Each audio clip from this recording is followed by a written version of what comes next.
الفيديو رح يكون في مسابقة رح يربح من خلاله 4 أشخاص. الله ما شاء الله. فايستو هذا الصوت اللي في على قلبي هو الفول للصبح اليوم. قبلا يسعد لي اوقاتكم واهلا وسهلا فيكم منين ما كنتوا عم تتابعونا من اي مكان. بداية خلونا نكسر الصلاة على سيدنا محمد النبي المصطفى العدنان. معكم اخوكم جمال عجلوني. اجتني دعوة من مطعم فاتح جديد اسمه بيت الفتات، والمطعم بيقدم فول والمسبحة والفتات بانواعه، بس المشكلة انه مكانه بعيد شوي، والمشكلة الثانية انه ما بحسن نقاوم اكلة الفول.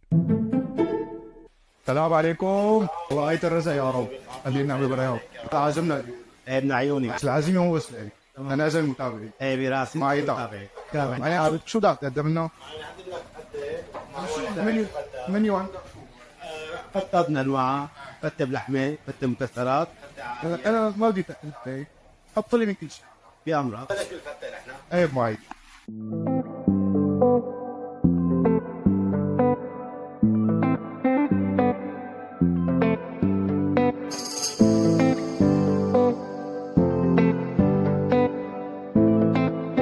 انا بلشت جوع. اي فول ازاي؟ طبعا الطلب كله سفر.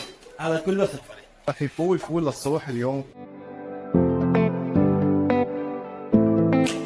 هلا بلش النغم. فايستو هذا الصوت اللي هيك صار عندنا 3 اصناف. فول بزيت، فول بلبن، فتة بسمنة مكسرات. بالإضافة عنا طبعا الأساس الشعبية لا فتة بزيت. هذا مو حليب لا ولا لا. لا هي فتة زيت اي مسبحة تمام. هي مسبحة تجي نص كيلو. نص كيلو. عندي محمرة بكعك. يعني محمرة هي للنزع. هي حدة ولا؟ يعني يا سلام. هي مسبحة دبس هي رمان. مسبحة ما مسبحة دبس رمان. طلع رمان دبس رمان. حامضة تجي حامضة. ايه هي ما يتعب. مسبحة بيروتية. ثوم وليمون. حمص حب وبقدونس. هي شيء كثير روائع. طبعا الأساسي هو بابا غنوش. ما في ماما قنوش. لا بابا غنوش. بابا غنوش هذا الدلع. هذا معلم لحاله، هذا لحاله. هاي الأصناف كلها عبوة نص ما شاء الله هذول كله شغلات. كل شيء. اسعارهم هيك بشكل تقريبي مثلا هلا مثل هيك البابا غنوش هي كيلو وهدول مثل بعض. هلا هدول مسبحات بيروتية ودبس رمات من وعاء. كل واحد تمام تجي لها المحمرة بس. طبعا عاملين عروض على شهر رمضان. انا بدي اوصل للعروض. نعم. انا وبعدين بدي الاسعار بنوصل انه تمام. في عرض لمدن متابع. تمام بإذن الله تعالى بشهر رمضان بالعام الجرويس عاملين عروض. طبعا كيلو الفول كان ب 20 سويناه ب 15. كيلو الحمص كان ب 20 سويناه ب 18. كيلو مسبحة على 28. عندنا من مسبحة 28 هي على شهر رمضان. عندنا اناني فاسة وعندنا اكياس فاسة. كيس الفاسة 5000. هلا مثل هيك مثلا صح الفول بزيت هذا 20 يجي مع تمام. اللبن نفس سعر 20 مع ضيافة. والتساعيس التسايس ممكن 25 مع انا ضيافة. ما شاء الله كبيره يمكن هي لشخص او طعم لشخص. شخصين. طعم الشخصين. شخص جوعان شخصين تمام. بس انا الطعمين بالطعمين. صحن مشكل بس. شك قول بسم الله.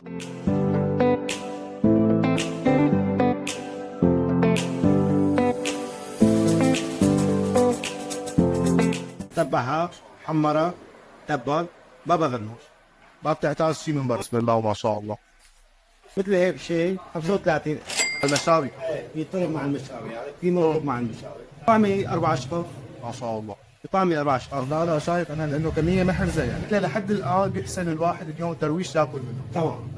درويش وفي طيبه. تعال من الناس مؤمنة طيبة مستمرين عليهم. ان شاء الله آية الرزق. الله يجزاك. هلا معلم انا ودي ضل عندك بس والله مستعجل. الله يجزاك. اعطيني هيك شوي تاكسي. لا اسمع. حاكي. كيف واصل استاذ؟ السلام عليكم. سلام.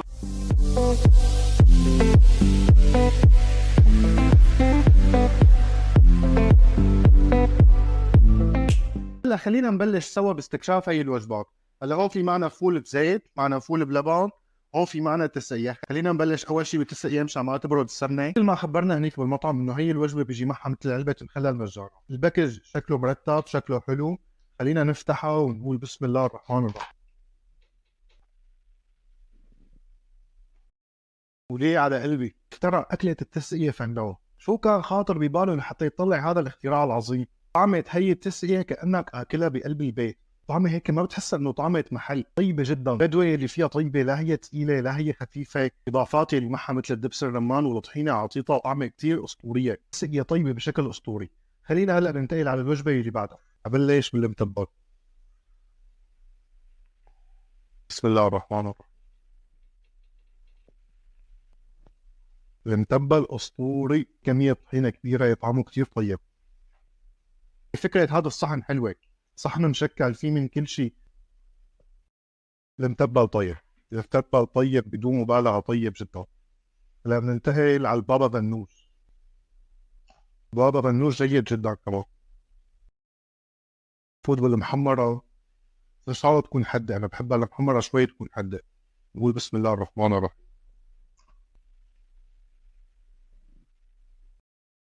كمان المحمرة ممتازة، لكن انا بالنسبة لي بحب يكون فيها حد اكثر من هيك. يمكن هو بيساويها حد وسط مشان انه تكون تناسب الجميع، يعني ما تكون حدها كثير الواحد ما يحسن ياكلها، وبنفس الوقت ما يكون حدها قليل. يعني انا بتحمل السحد شوي زياده، بس طيبه جدا، يعني فيها حبه البركه، طعمتها واضحه جدا فيها، نكهاتها طيبه. لا نختار هيك على المسبحه. ولي على قلبي، ما في ولا غلطه، طحينتها قويه طيبه، قوامها جيد، ممتازه جدا جدا، ما فيها ولا غلطه، المسبحه ممتازه جدا.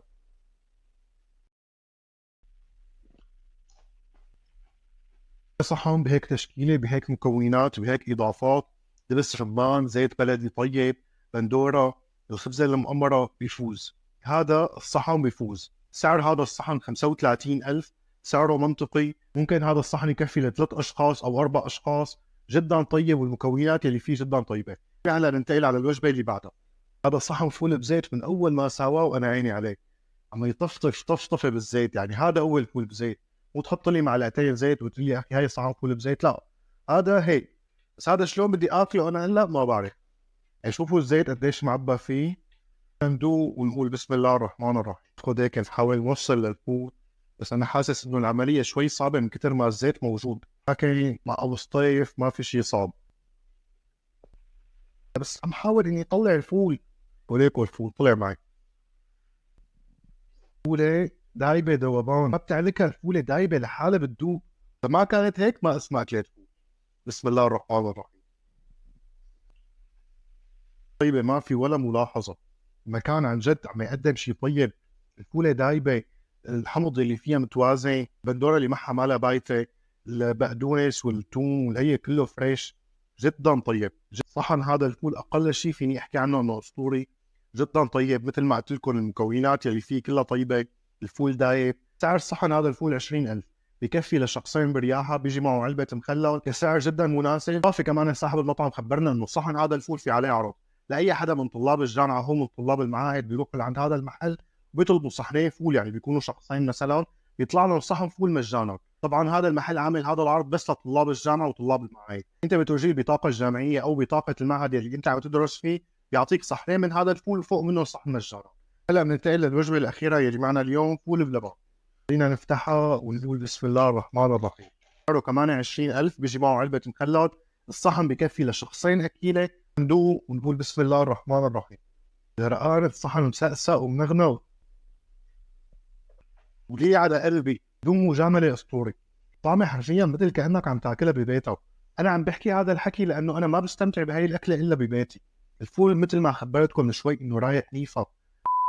التجربة اليوم كانت جدا رائعة، كانت موجودة فيها النكهة الشامية الأصلية، الطعمات كانت طيبة، التسقية كانت منغنغة، الفول كان مسقسق، المسبحة والبابا غنوج والمتبل والمحمرة كانوا فوق الممتازين، الطعمة كانت بشكل عام كتير طيبة. مثل ما خبرتكم انه بهذا الفيديو رح يكون في مسابقة رح يربح من خلاله 4 اشخاص، رح يكون في معنا رابحين على اليوتيوب، رح يكون في معنا رابحين على الفيسبوك. الاشتراك بهي المسابقة سهل جدا، ما هنالك لازم تكون انت مشترك بالقناة، لازم تكون معلق ضمن هذا الفيديو، اكيد لازم تكون عامل لايك، تعمل كمان مشاركة لهذا الفيديو. رح نختار تعليق عشوائي من بين التعليقات، تواصل معه الخاص ونخبره انه ربح معنا. هلا بالنهاية بتمنى اني اكون ما اطلت عليكم بالفيديو، اكتبوا لنا تحت بالتعليقات شو حابين تكون فيديوهاتنا الجديدة.